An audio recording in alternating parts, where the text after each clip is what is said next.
इनकी गाड़ी तो अब दिल्ली में दाखिल हो जाएगी, लेकिन आपकी गाड़ी दिल्ली में दाखिल हो सकती है कि नहीं, आज हम आपको बताएंगे। दरअसल दिल्ली एनसीआर में हवा इतनी दम घोंटू हो गई है कि यहाँ बताने की भी अब ज़रूरत नहीं, दुनिया भर में इसकी चर्चा हो रही है।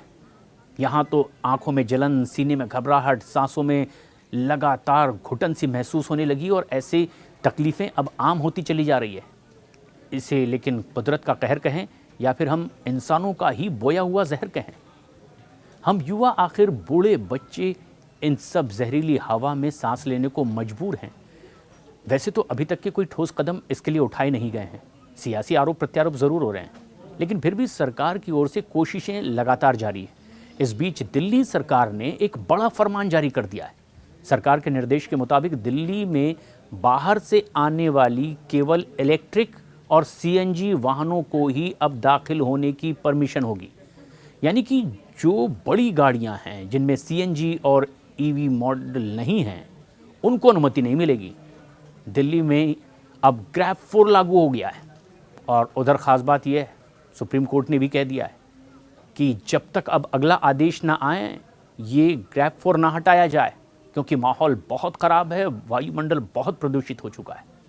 उधर केंद्र की वायु गुणवत्ता समिति ने भी चरणबद्ध तरीके से काम करने की योजना बनाई, GRAP, और इसके चौथे चरण के तहत अब जिस तरीके से दिल्ली एनसीआर के कड़े प्रदूषण नियंत्रण उपाय की घोषणा की जा रही है, तो वहीं सोमवार सुबह 8 बजे से ही इसे प्रभावी कर दिया गया है। ग्रैब 4 के चरण के तहत ट्रकों के प्रवेश पर पाबंदी है, सार्वजनिक निर्माण परियोजनाओं पर अस्थायी तौर पर रोक लगा दी गई है पूरी तरह से। वायु गुणवत्ता प्रबंधन आयोग यानी कि CAQM अब एक नया आदेश जारी कर रहा है। इसमें कहा गया कि जब दिल्ली का वायु गुणवत्ता सूचकांक यानी कि AQI रविवार को गंभीर श्रेणी में पहुंच चुका है। दिल्ली में AQI शाम 4 बजे 441 दर्ज किया गया, जो कि प्रतिकूल मौसम के कारण शाम 7 बजे बढ़ करके 457 तक पहुंच गया।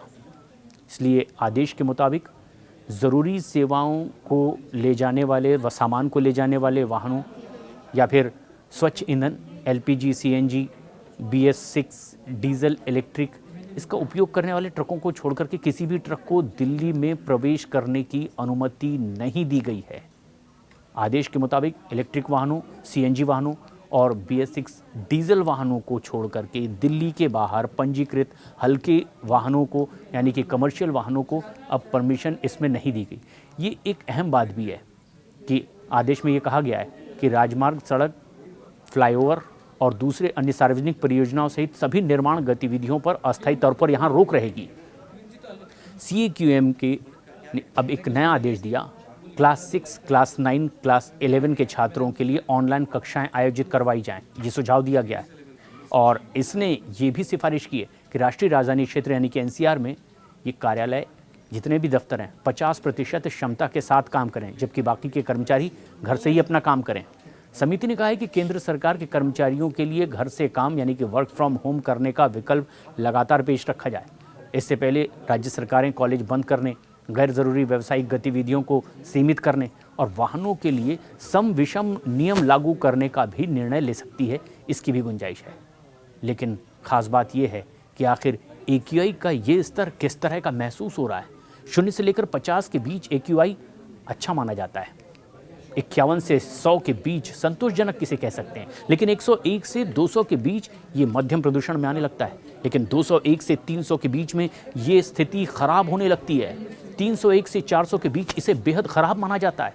401 से 500 के बीच तो गंभीर माना जाता है। और पिछले कुछ वक्त से ये गंभीर स्थिति पूरे दिल्ली NCR में बनी हुई है। यहाँ तक कि दिल में ही अब यूँ महसूस होता है जैसे शाम ढलने लगी हो, और ये है प्रदूषण की वजह से। तो इसलिए भी कई गाड़ियों को अब दिल्ली में दाखिल होने की इजाज़त नहीं होगी। इस खबर पर अपनी राय हमें कमेंट्स करके ज़रूर बताएं।